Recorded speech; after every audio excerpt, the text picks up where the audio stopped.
Hello, good morning बेटा। आज हम क्लास 8 का चैप्टर नंबर 3 शुरू करने जा रहे हैं। अभी आपने सेकंड चैप्टर पढ़ा, उसके बाद थर्ड चैप्टर के बारे में आज जानेंगे। क्या है बेटा थर्ड चैप्टर का नाम आपका? हिरोशिमा की आग।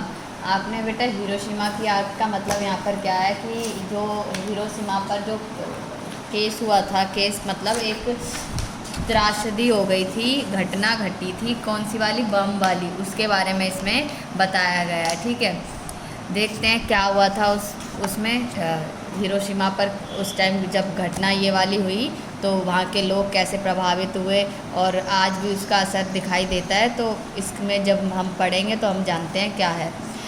प्रस्तुत पाठ में ये बताया गया है कि हमें हिंसा नहीं करनी चाहिए। क्या बताया? हिंसा। हिंसा क्या होता है? मतलब दुर्व्यवहार सा एक दूसरे के साथ, मतलब प्यार से रहना चाहिए, हमें हिंसा नहीं करनी चाहिए। जैसे हिरोशिमा पर दूसरे कंट्री ने अटैक किया, वो गलत किया, तो इस तरह से ही है कि हिंसा नहीं अपनानी चाहिए। ठीक है, इससे लोगों में भय पैदा होता है। इससे लोगों में क्या भय पैदा हो जाता है कि मीन्स एक डर पैदा हो जाता है हिंसा से। तो आगे देखते हैं क्या है। उस दिन जापान के हिरोशिमा शहर का आसमान नीला और साफ था।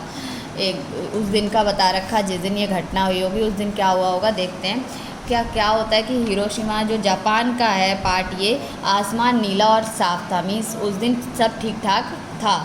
सूरज चमक रहा था, सूरज चमक रहा था। लोग बसों और ट्राम कारों में बैठकर काम पर जा रहे थे। क्या है? जैसे नॉर्मल हमारे डेज़ में होता है कि हम अपने अपने काम पर जाते हैं, वैसे ही इसमें भी था कि लोग अपने अपने कामों पर बिज़ी थे और जाने के लिए तैयार थे। हिरोशिमा की सातों नदियाँ धीरे धीरे बह रही थी। और सातों नदियाँ क्या, जो हिरोशिमा से निकल रही हैं वो अपना काम कर रही थी बहने का। वो भी दोपहर को रहा था, गर्मी का मौसम था, टाइम था गर्मी का। सूरज की किरणें पानी की सतह पर थिरक रही थीं। जो आपने सूरज की किरणें मीन्स बहुत ही तेज़ धूप थी उस टाइम। ठीक है, जापान के कई बड़े शहरों टोक्यो, ओसाका और नागायो पर हवाई हमले हो चुके थे। क्या हुआ? जापान के बड़े शहर जो ये 3 हैं, इन पर पहले ही हवाई हमले हो चुके थे। बट हिरोशिमा अभी इन हमलों से बचा हुआ था। जो हिरोशिमा जो इसका पार्ट है जापान का, वो बचा हुआ था। किससे? हमलों से। इस पर नहीं हुआ था। देखते हैं इस पे कैसे हुआ। हिरोशिमा के लोग इस बात से खुश थे। अब बहुत अच्छी बात है कि इस पे अटैक नहीं हुआ, तो इस चीज़ से लोग बहुत खुश थे कि चलो हम तो बचे कम से कम, कि हमारे यहाँ अटैक नहीं हुआ। वैसे उन्होंने हवाई हमलों से बचने के लिए जो कुछ संभव था वे तैयारियां की थी। जैसे भाई हर इंसान उन चीज़ों से बचने के लिए कि अगर जो बाई चांस हमारे यहाँ ये ऐसा हुआ तो हम क्या करेंगे, तो वो तैयार थे इन चीज़ों के लिए। सारी चीज़ों की व्यवस्था उन्होंने कर रखी थी कि बाई चांस कोई प्रॉब्लम हो गई, इस तरह के हमले हो गए तो हम क्या करेंगे उस टाइम।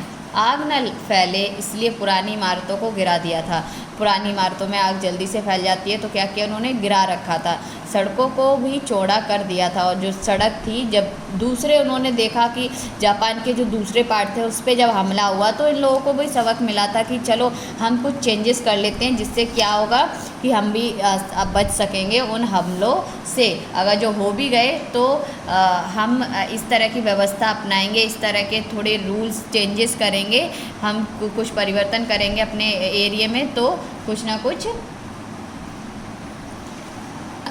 कुछ उन जो हमले होंगे तो उनसे राहत मिलेगी। जगह जगह पर आग बुझाने के लिए पानी का प्रबंध किया गया। अब देखो बेटा, अगर जो बाई चांस हमला हो जाए तो पानी की व्यवस्था उन्होंने की। मतलब ये अपनी अरेंजमेंट बता रहे हैं कि क्या क्या उन्होंने अरेंजमेंट कर लिए दूसरे शहरों को देखकर कि हमारे यहाँ हो गया तो हमें ये, क्योंकि दूसरे शहर को उन्होंने देख लिया कि जब वहाँ पर हुआ और वहाँ की कमियाँ देखी होगी, तो उनसे उन्होंने अपनी व्यवस्था स्टार्ट कर ली। किसका प्रबंध किया? पानी का प्रबंध कर लिया उन्होंने। बमबारी की स्थिति में लोगों के छिपने के लिए सुरक्षित स्थान बनाए गए। अगर जो कोई बमबारी हो गई तो क्या होगा कि हम एक सुरक्षित जगह बनाए, वहाँ पर हम अपने यहाँ के लोगों को रख सकें। हर एक नागरिक अपने साथ हमेशा दवाइयों की एक छोटी सी थैली रखता। अब जो दवाई मेडिसिन की ज़रूरत थी वो भी रखता था हर एक नागरिक, मीन्स हर एक इंसान, हर एक व्यक्ति।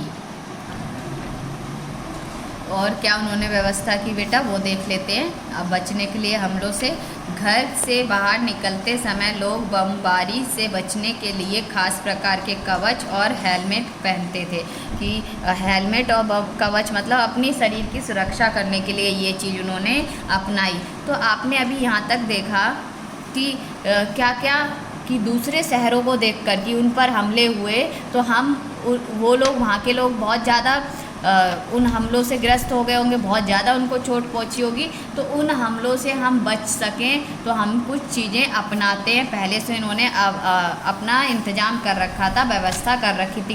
किसने? हिरोशिमा ने। ठीक है, आगे क्या है? माई 7 साल की थी। जो माई नाम की यहाँ लड़की है वो कितने साल की है? 7 साल की है। वह हिरोशिमा में अपने माता पिता के साथ रहती थी, अपने मम्मी पापा के साथ रहती थी। कल ही उसका चचेरा भाई गांव से आया था। चचेरा भाई चाचा का लड़का कहाँ से? गांव से आया था। कहाँ? हिरोशिमा। किसके यहाँ? माई के यहाँ। वह अपने साथ खेत की कुछ ताज़ी शकरकंदियाँ लाया था। शकरकंदियाँ तो सब जानते हो ना, वो लाया था। ताज़ी गांव की तो सब ताज़ी ही होती है ना, तो इसलिए वो लाया था कि मिलने आया अपनी बहन से और अपने चाचा चाची से। तो चलो उसने सोचा कि मैं अपनी सिस्टर के लिए भी लेके चलूँ। माई अपने माता पिता के साथ सुबह सुबह शकरकंदियाँ का नाश्ता कर रही थी। जो शकरकंदी थी उनका क्या कर रही थी? नाश्ता उबाल के या भूंज के, जैसे भी खाते हैं उस तरह से, सबका अपना अपना होता है। तो क्या किया? वो नाश्ता कर रहे होते हैं सुबह। माई को बड़ी भूख लग रही थी। जो माई लड़की होती है उसको क्या होती है? बहुत तेज़ भूख लगी होती है और शकरकंदियाँ उसे बहुत पसंद थी। उसको जो शकरकंदी होती है वो बहुत ही पसंद होती है। किसको? माई को खाना। तो क्या है, उनकी मम्मी ने यही सुबह का नाश्ता बनाया। आगे बेटा जो हम कहानी पढ़ेंगे, आगे क्लास में देखेंगे कि जो हिरोशिमा पर घटना घटी या हमला हुआ वो कैसे हुआ, और हुआ भी या नहीं भी हुआ, या ये सुबह के टाइम हुआ या शाम के टाइम हुआ, ये हम सब बाद में पढ़ेंगे जब हमारी दूसरी क्लास होगी। और जो इससे संबंधित आपका जो होमवर्क है वो ये है कि जो शब्दार्थ हैं पहले 1 से 5 तक आप उनको क्या करेंगे? पढ़ना है। अभी सिर्फ कॉपी वॉपी में नहीं करना, अभी पहले आप पढ़ लो और उसके बाद आगे के भी थोड़ा सा रीड आउट करके रखना, क्योंकि इसमें थोड़े बहुत ज़्यादा डिफ़िकल्ट वर्ड आ जाते हैं जो आपको समझने में समस्या खड़ी हो जाती है आपके लिए। आगे जो होमवर्क है वो ये है कि किताब में ही आपको ये करना है। 1 और 2 क्वेश्चन नंबर का और खा आपको इसी में करना है। माई कितने साल की थी? गा भी आप कर लोगे, और ये नहीं करना, ये अभी मैंने पढ़ाया नहीं है, तो ये तीनों पढ़ा चुकी है। उसके बाद देखो बेटा, ये भी नहीं, ये आपको खा करना है और खा ही इसका करना है। बहुविकल्प के जो ये क्वेश्चन है ना, सही विकल्प पर सही का चिन्ह लगाइए, खा करना है अभी आपको। और उसके बाद आपको करना है ये शब्द, जो ये अर्थ लिखकर वाक्य में प्रयोग कीजिए। मीन्स मानवता का अर्थ क्या होता है वाक्य में बनाना, इसके सिर्फ आप 2 करोगे। ठीक है, तो आज का जो हमारी क्लास है यहीं पर ख़त्म करते हैं। जब हमारी नेक्स्ट क्लास होगी तो हम आगे का कहानी का पार्ट पढ़ेंगे कि इसमें क्या हुआ, किस टाइम जो बम का हमला हुआ वो किस टाइम हुआ, शाम के टाइम या किस टाइम, सुबह के टाइम, और को कितने लोग मारे गए और कब हुआ था।